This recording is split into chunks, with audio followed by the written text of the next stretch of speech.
যার মুখে রুচি নাই ওরে শুধু এই রেসিপিটা কইরা খাওয়ান, দেখবেন সকাল বিকাল দুপুর শুধু আপনার নামই মুখে নিব। এই রান্নাটা দেখতে যেরকম সুন্দর, খাইতে তার চেয়েও বেশি মজা। তো চলেন রেসিপিতে ফিরা যায়। প্রথমে আমি কড়াইয়ের মধ্যে দিয়ে দিলাম তেল, তারপর পেঁয়াজ, কাঁচামরিচ, শুকনো মরিচটা দিয়ে দিমু। আর শুকনো মরিচটা কিন্তু আমি কুচি কুচি করে কাটতে লইছি। এখন একটু ভাজা হয়ে গেলে আমি দিয়ে দিমু পরিমাণ মতো লবণ। কোনটা আমি সবসময় আগেই দেই, ওই যে কথাই আছে না, মাই লাইফ মাই রুলস। আসলে পেঁয়াজটা লবণে দিয়ে দিলে তাড়াতাড়ি নরম হয়ে যায়, এটা হচ্ছে আসল কথা। যাই হোক, যখনই দেখবেন পেঁয়াজটা আর মরিচটা একটু ব্রাউন কালার হয়ে গেছে, তখন এখানে দিয়ে দিমু হলুদের গুঁড়া, মরিচের গুঁড়া। মরিচের গুঁড়াটা আমি একটু বেশি দিতেছি কারণ আমি একটু ঝাল বেশি পছন্দ করি, আর এই রান্নাটা ঝাল ঝালি খেতে খুব বেশি মজা লাগে। তো এখানে আমি সব মশলা দিয়ে খুব ভালো মতো ভাজা ভাজা করে লাইছি। তারপরে কিন্তু এখানে পরিমাণ মতো একটু পানি দিয়ে দিছি। পানিটা দিয়ে খুব ভালো মতো কষাই নিমু। এই রেসিপিতে কিন্তু খুব বেশি মশলা ইউজ করা হয় না, কিন্তু টেস্ট এটার অসম্ভব রকম মজা হয়। মানে একবার ভেবে দেখেন কত বেশি সুন্দর আর কত সহজ রান্না। এখানে কিন্তু আমি মশলাটা খুব ভালো মতো কষাই নিছি। তারপর কিন্তু আমি শুটকিটা দিয়ে আরো ভালো মতো কষাই নিছি। আর এই শুটকি কিন্তু আমি একদম চকচকা করে ধুইয়া লইছিলাম। অনেকের মনে প্রশ্ন আসতে পারে এই শুটকিটার নাম কি, অথবা এটা কোন শুটকি দিয়ে রান্না করলাম। এই শুটকিটার নাম হচ্ছে পোয়া শুটকি। আপনি দোকানে গিয়ে নাম বললে দোকানদার আপনাকে দিয়ে দিবে। তবে এখানে কিন্তু আপনি বাঁশপাতা বা হেওয়া যে শুটকিটা ওইটা ব্যবহার করতে পারেন, ওইটা আরো বেশি মজা হয়। শুটকিটা খুব ভালো মতো মশলার সাথে মিশাই দেওয়ার পর আলু কুচি দিয়ে দিছি। যেহেতু আলু কুচিটা একটু সেদ্ধতে সময় লাগে, সেজন্য আগে দিয়ে দিয়েছিলাম। আলুগুলো সেদ্ধ হওয়ার পরে কিন্তু আমি এখানে রসুনের কোয়াগুলো দিয়ে দিছি। রসুনের কোয়া যাতে আনাম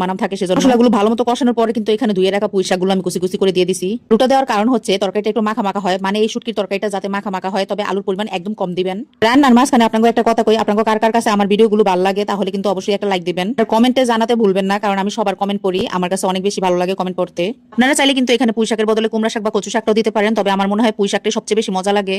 পুঁই শাকটা দেওয়ার পরে মশলার সাথে খুব ভালো মতো মাখায় নিছি। মাখানোর পরে এখানে অল্প একটু পানি উঠে যাইবো, আর যদি না উঠে আপনারা কিন্তু একটু পানি ব্যবহার করতে পারেন। আমার শাকে যেহেতু পানি উঠে নাই, সেজন্য কিন্তু আমি খুবই অল্প পরিমাণে একটু পানি ব্যবহার করতেছি এবং এটা ঢেকে ঢেকে রান্না করেছি প্রায় 10 মিনিটের মতো। এই শুটকির ভর্তাটা কিন্তু সত্যি অনেক বেশি মজা হয়। আপনারা বাড়িতে একবার হইলেও রান্না করে দেখবেন। একবার রান্না করলে আপনারা এটার প্রেমে পড়ে যাবেন। অল্প পরিমাণে পানি দিয়ে বেশ কিছুক্ষণ এটা রান্না করে নিলেই তৈরি হয়ে যাবে। এটা রান্না করা কিন্তু খুবই সহজ। আর দেখতেই